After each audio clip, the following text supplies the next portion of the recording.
Alright, that's Ronnie. Yep.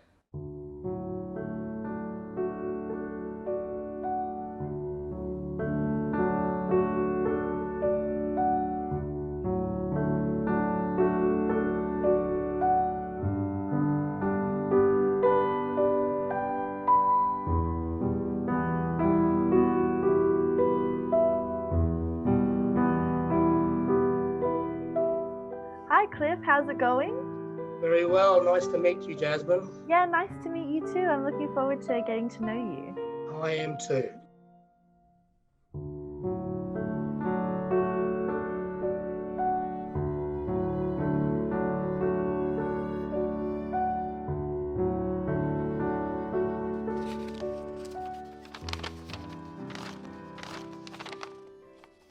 First question. What are your earliest memories of nature?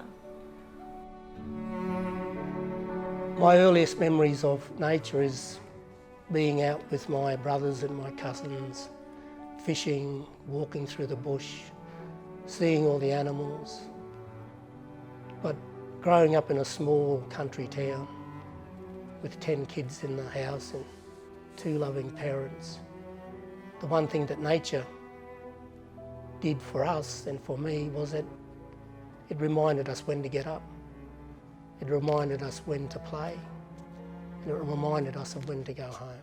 So I grew up in the suburbs, so I only really got bite-sized sort of backyard snippets of nature growing up. So my earliest memories are actually kind of disappointing.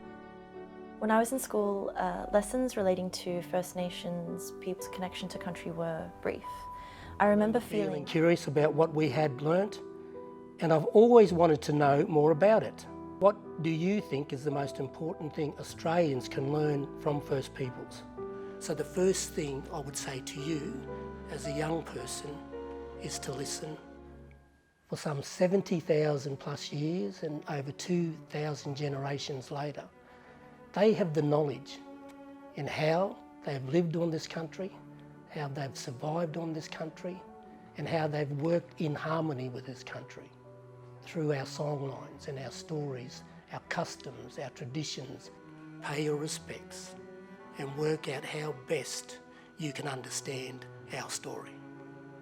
Where do you think your passion for nature comes from? My passion for country comes from the fact that I am a Waka Waka man. I have a responsibility as a custodian to look after my country. And I do that with passion. I do that with the responsibility and knowing that what I do will impact on my people who will come after me.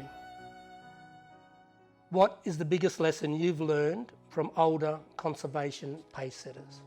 So I think every lesson I've learned has been from older conservation pacesetters.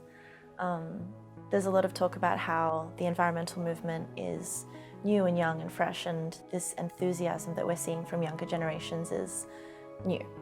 But really it's not. I mean, the lessons that I've learned from older conservation pacesetters haven't finished yet. So their triumphs, their failures, their mistakes, they're all things that we can learn from. Do you feel hopeful about the future of our planet? Of course there's hope, and there's most definitely a future. The real question is what that future looks like. At any one single point in time of the history of this planet, which is over 4 billion years, or indeed the history of humanity, the one thing that you will always find is change. Change is a constant thing with humanity. It's incremental, and sometimes it's dramatic. At this point in our history of humanity, we're facing a crisis.